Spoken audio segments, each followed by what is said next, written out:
de la abyecta alianza entre Idi Amin Dada y Gaddafi, que le llevó a Idi Amin a recibir un batallón de soldados libios que fueron destrozados por el ejército tanzano de Julius Nyerere. Esta es una realidad que no se puede olvidar. Y Idi Amin Dada era un criminal en masa.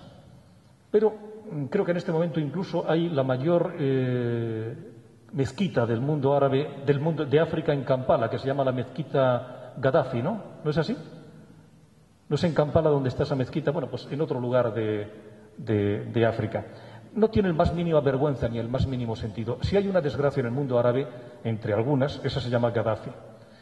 Pues bien, desde Sebha se ha entrenado desde hace ya muchos años, últimamente no, cuando a Gaddafi le cayó encima primero el desastre en territorio chadiano, donde perdió 1000 carros de combate y 4000 prisioneros en las guerras del año 90,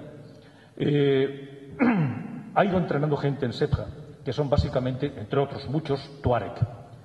Pensad vosotros, cuando se produce el secuestro de aquellos españoles, cómo Saif al-Islam, la espada del Islam, nombre no le falta, uno de los vástagos de este asesino analfabeto, que es Gaddafi,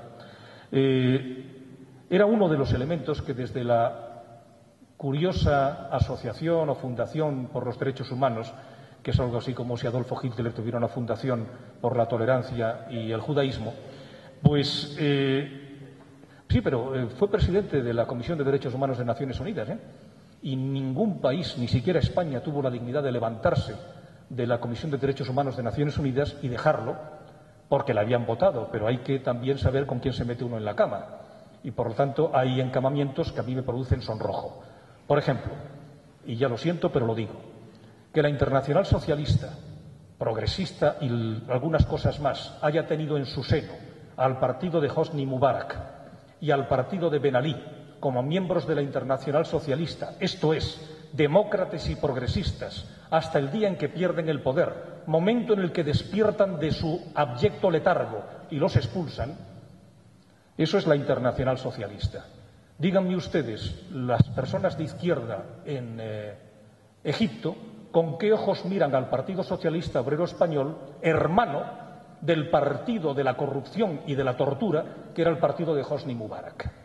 Vamos a decirlo así de claro. Y después hacemos alianzas de civilizaciones, se nos llena la boca hablando de progresismo y de todo lo que queramos. Pero la realidad directa y dura es esta. El partido que los ha estado explotando de la corrupción y de la represión era el que se sentaba a la derecha, entre otros, del Partido Socialista Obrero Español. A mí, que se sienta al lado del SPD alemán, me trae al pairo. Yo hablo de los míos. Y yo, sinceramente, me produce mucho más sonrojo que los míos sean unos golfos que lo que sean otros. Perdonad si me enfado. Bien, pues cuando se produce el secuestro de los españoles, Gaddafi es uno de los que propician las negociaciones y contactos con Qaeda.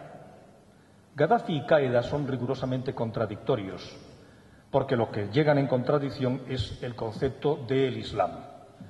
No tanto por la teoría, sino por la práctica. Gaddafi tiene un concepto excluyente del poder y Qaeda tiene un concepto de que quieren el poder, entre otros lugares en Libia, y claro, ahí no hay manera. Entre otras cuestiones, pero en corto podría ser esta. Y en consecuencia, la relación más fluida se establece, una desde Burkina Faso por cuestiones tribales a través de algunos líderes tuareg y fundamentalmente a través de los libios. ¿Qué quiero decir? Pues quiero decir lo que ya he pasado y explicado y comunicado a quien lo merecía recibir. Gaddafi está armando a Al-Qaeda del Magreb y la está armando a través de tránsitos que realiza por territorios poco controlables, pero que merecen algún control si Occidente tuviera el elemental sentido común de hacerlo. No lo hace. Y ya han llegado misiles antiaéreos a SAM-7, Al-Qaeda. Vamos a encontrarnos, porque la diferencia de un movimiento marginal, digo marginal porque es un movimiento aislado con poca capacidad hasta ahora de Al-Qaeda, es que reciban suficientes armas para tener un cambio estratégico, y armas, no me refiero a armas pesadas, son armas transportables en Toyota y por lo tanto extraordinariamente ligeras y móviles. Necesitan vehículos, necesitan armas y sobre todo dinero. El dinero se transporta sin ninguna dificultad.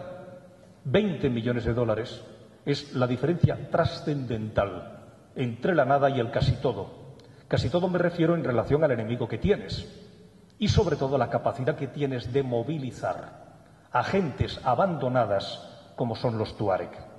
Cuando yo hablaba, y ya concluyo, creo que he hablado demasiado y he comido tanto tiempo, de la miopía descomunal que significó que Occidente no tuviera la comprensión de que el Darfur es una tragedia humanitaria como consecuencia de una tragedia ecológica, y la ecología no contemplada como preservación exquisita del medio ambiente, sino como conservación del lugar donde puedes vivir.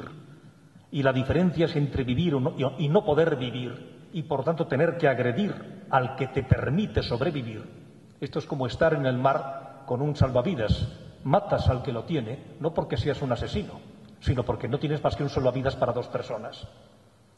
Esa incomprensión de Occidente, esta miopía descomunal, que sigue viendo cómo el Sahel se va progresivamente desertificando y asiste impávida a un conflicto que va a generarse desde el Mar Rojo al Atlántico, y es cómo los diferentes factores humanos van a ir presionando no hacia el norte, hacia el sur y después hacia el norte, en emigraciones masivas.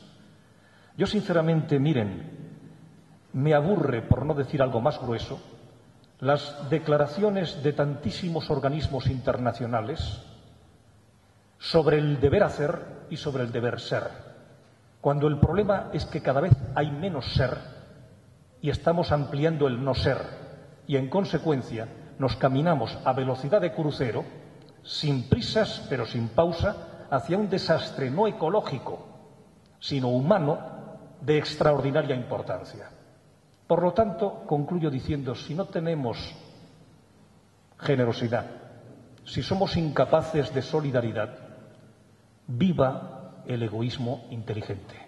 Apliquémonos el cuento y tratemos de solucionarlo antes de que no tengamos solución.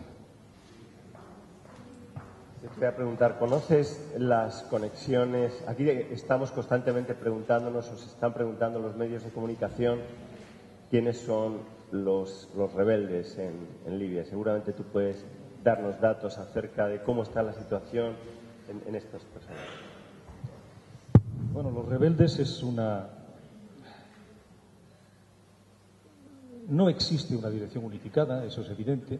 Hay varios grupos del exterior que tienen una relativa importancia, que son exiliados, que son los que ahora quieren presentarse y de hecho están asumiendo la representatividad de un movimiento que está creándose.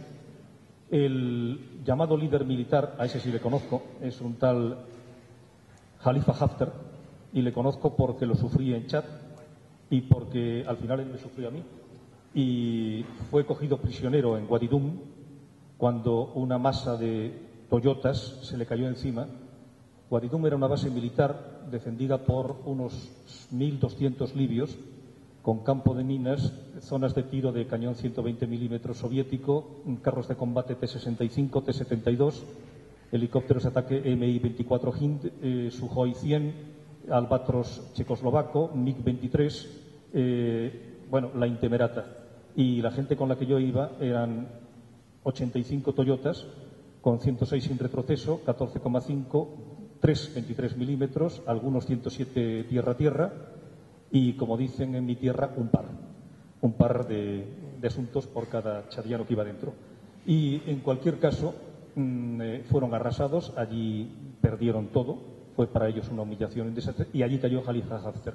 Quiero decir que si el líder militar que está organizando la acción militar de los, yo les llamo los patriotas libios, es Khalifa Haftar, pues le deseo la mejor suerte, pero que Dios nos coja confesadísimos, visto los antecedentes de este personaje. En Libia, el pensar que estamos ante un conflicto clánico es verdad y simultáneamente no lo es. Gaddafi tiene el apoyo, fundamentalmente ahora, de su propia tribu, que son los Gaddafi, que son de la zona de Sirte y de la zona sur. Tienen el apoyo también de la tribu cercana al sur de Trípoli, no de los bereberes de la zona de Jebel Nafusa, y de las tribus de la parte de Sebha, que ese es para mí el lugar donde va a retirarse Gaddafi en el último estertor. Pero la cuestión básica es